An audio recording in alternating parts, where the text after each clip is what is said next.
De l'Évangile de Jésus-Christ selon saint Luc, chapitre 9, versets 18 à 22.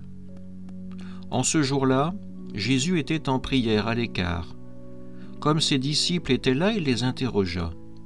Au dire des foules, « Qui suis-je » Ils répondirent, « Jean le Baptiste », mais pour d'autres, Élie, et pour d'autres, un prophète d'autrefois qui serait ressuscité.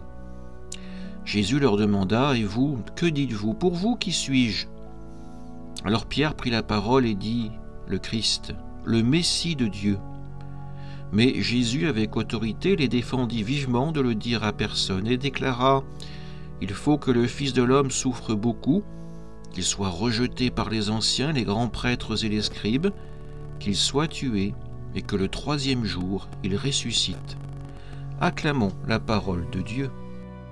Dans l'évangile d'aujourd'hui, Jésus pose à ses disciples une question décisive.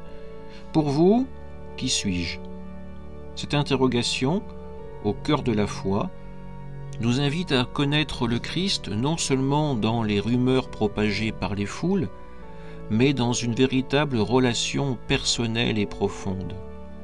Les foules voient en Jésus un prophète, Jean le Baptiste ou encore Élie ressuscité. Mais Pierre, lui, éclairé par la grâce, par l'Esprit, proclame « Tu es le Christ, tu es le Messie, le Fils de Dieu ». Reconnaître Jésus comme le Messie, c'est comprendre qu'il est bien plus qu'un maître ou qu'un prophète. Il est le Fils de Dieu. Il est celui qui est venu pour nous sauver. Jésus révèle immédiatement que ce Messie souffrira, qu'il devra être rejeté afin de ressusciter.